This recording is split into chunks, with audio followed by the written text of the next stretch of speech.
And I'm sitting there crying like, I have to. And my dad was like, please don't. I didn't have that mentality at that time. My doctor was like, for the sake of your baby, for the sake of both of your children and your life, I need you on antidepressants yesterday. I am literally living a dream come true. You know, I'm sitting here driving, and sometimes I still can't believe that I am living my dream life. So, y'all know I do affirmations every single morning. Don't miss a beat. And in the affirmations, it is, I am happy and grateful that I am now living my dream come true. Now, the point of affirmations is you're supposed to say what you're supposed to act as if, be as if, you know. So if you want to be a millionaire, you say, I am happy and grateful I am a millionaire. So for me to say, I am happy and grateful that I am living my dream come true, I'm thinking of the future. But every now and then, I'll be like, wait a minute. Forget the future. Right now, I'm literally living my dream come true. I used to dream of a nice body. I used to dream of being genuinely happy. I used to dream of feeling true love. And I never knew, as a young girl who watched Disney movies, Cinderella fairy tales all the time, I never knew that true love came from within. I am literally living a dream come true. Like I said, from what I look like to how I feel on the inside. I remember when I was pregnant with my son, I had postpartum depression, and it was real bad. And I honestly feel like 99% of women, I feel like every woman who gives birth has postpartum depression. But I feel like the support around you activates it or helps with it. And the support I had with my son, which is nobody else's fault, I'm not blaming anybody, but the support that I had from my son activated my postpartum depression times 20.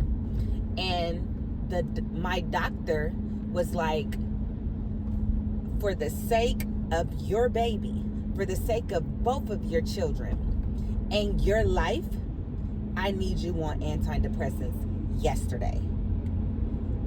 He did the prescription. I went through with it. I got it. I had it in my hand. And my dad called me. I don't know if y'all remember these, a lot of these stories. If you could really go back on my real life stories that I was in trouble, my dad always got me out. My dad called me and was like, don't do it. Do not take it. Do not take it. And I'm sitting there crying like, I have to. You know, I was breastfeeding my son, and so my doctor took me off. He was like, when you are so high with postpartum depression, a baby being attached to you all the time is a trigger. And I'm like, but it's good for my son, but my son. The doctor was like, what's good for you? I knew nothing. I didn't have that mentality at that time. And I live for everybody else. And there's this saying that says, I've never seen a happy person also be a people pleaser. I was 100% a people pleaser, down to the husband that I picked. Is he good for everybody else? You know, every decision I made was for everybody else's acceptance and validation. And so the doctor was like, your son is fine. He's going to be just as healthy if you get him on Similac. But your health is on the line. Your life is on the line. You need to take these antidepressants and stop breastfeeding. And he was only about 4 going on 5 months. And I breastfed Angel until about 10 months. So I was like, oh my God, I don't want to do my baby wrong, you know. But he was right. I took him off the boob, and I was about to take a pill, and my dad was like, please don't, please don't, please don't. And this isn't knocking anybody. If you've ever been on antidepressants, or if you're on it right now, you know, you do what's best for you. But just looking back at my life then, seeing my life now, this is the antidepressant. Like, I made it without taking a pill. It was hard. It was hard getting out of my head all the time. I was always in my head because I fought with myself, and then I fought with the people around me 24/7. I didn't have a safe place, even in my own home. The people that was around me 24/7, it was not a safe place for me. You know, everything you did was like, you know, and I'm so grateful to be living my dream come true. And I still have goals. I'm never complacent. I still have goals. I want to grow my following on YouTube. I want to grow my following on Instagram. And I want to give back to people younger than me. I want to take care of my parents. I have so many goals. But this right here is enough. This right here is definitely enough. And I'm so happy. You have to be grateful for the life that you have right now and live for yourself. Because I've never seen a happy person be a people pleaser. Ever. Ever. Ever. I love saying no. I love saying no. No. Because that doesn't fit my schedule. No. Because I just don't want to. Or no. Ain't no explanation behind it. Nah, I'm good. And that's what I'm teaching my kids. So I'm raising my kids very different than how I was raised. We was raised on respect, and I do make my kids be respectful. They have manners. They're friendly. I teach them about, you know, the difference between mean people and good people. I teach them that there is a consequence to every action. So your decisions that you make is important. You make smart decisions. I teach them about God and showing God's light. However, I teach them very strong boundaries. You do not, if your uncle says, give me a hug, and you don't want to, tell his ass no. I don't care about hurting nobody's feelings. You know, because when we was young, you respect your elders to the point you didn't say no. If you was uncomfortable, you did it anyways because they said so. That.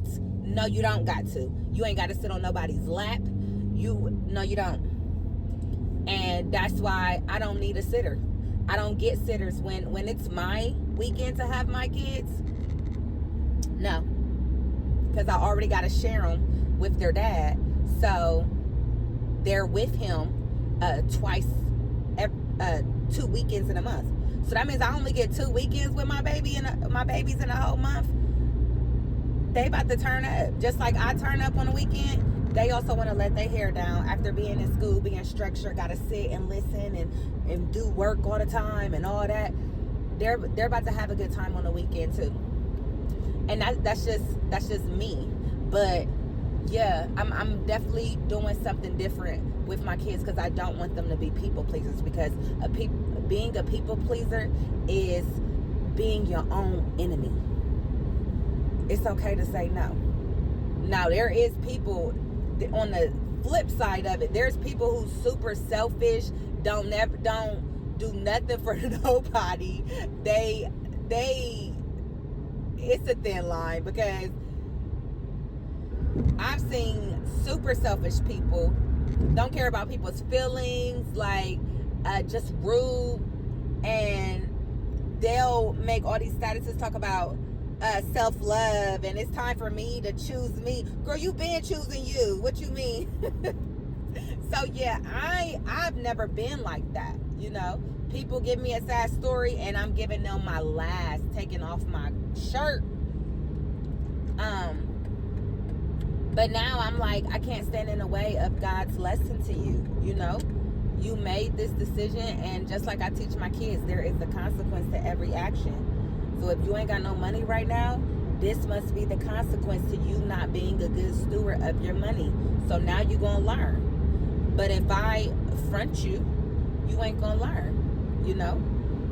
And the best way that I could help is to teach you my strategies on being a good steward of my money. Suggest some books for you to read. Suggest my financial counselor that you can go to as well. You know, there's different ways that you can help people without taking from yourself. So yeah, I was just sitting here driving and I thought about it like the car that I'm driving. You know, that may sound shallow, but I am a luxury type of girl. I can't help it because I grew up on nothing. And it's just attractive to me. Jewelry is attractive. Fashion is attractive to me. Luxury cars. And the car that I'm driving, the area that I live in. I got my kids in the second best in the city. The second best school in the city. And I look amazing. I didn't like myself. And it's okay to admit that. If you are obese, if your BMI is too high, if you don't drink enough water, if you don't work out, it's okay to not like yourself. To me, if you're big and you like, oh, I love it, you gonna take me as I am, you don't love yourself. You don't love yourself. So how somebody gonna love you? And that's just me. When I got my teeth done, it wasn't a friend, because another friend told me this too, but I'm not talking about her. But somebody else was like, you need to love yourself better. Like, why is you getting all this stuff done? You got your teeth done. You got a tummy tuck. Well, first of all, I love myself so much that I lost so much weight and had sagging skin down to my thighs. I am going to cut it off because I had the means to do so. You know? A tummy tuck is not a fat. It doesn't take away your fat. It tightens the skin. They cut the skin and then put it back together with the belly button and the line from hip to hip. So it's like, no, I didn't cheat. I worked out. I lost weight. I ate healthy. I said my affirmations. I was being as if I was already skinny. And I kind of was put in a position. I was kind of backed into a corner where I literally didn't have no choice, because I wanted my mental health. It came with me starting with my mental health. It didn't come with me saying I want to lose weight. It was like, I'm tired of my own shit. And y'all have heard that video. Y'all seen that video before, where I was like, you got to be sick of yourself. Like, that's where it came from. But okay, what was I saying? I'm real chatty because I done had my morning coffee. Extra shot of espresso, please. So yeah, I'm really grateful, and I just want to let you know, if you do not like yourself, it's okay.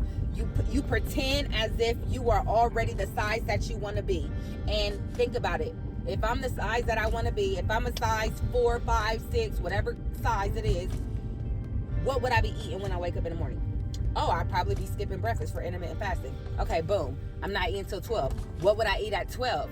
Oh, perhaps a chicken salad. Or if I was this size, would I be vegan? And when you're being as if, you got to put in the action. So I'm going to start eating vegan meals. HelloFresh. If you don't know where to start, go to HelloFresh. They have vegan meals that they send to... Ooh, I need to turn this way. They have vegan meals that they send to you. It's instructions, how to cook it, you know. And tell yourself, this is not for taste. I am eating to live. I'm not living to eat. Right?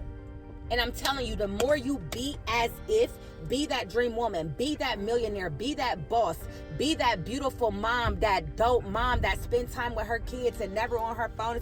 Be that woman. You're going to look up and you're going to see the fruits of your labor. You're going to see a difference in your kids' behavior. You're going to see a difference in the way you feel about yourself. You're going to see a difference in your energy levels. But you got to put in that work and be as if.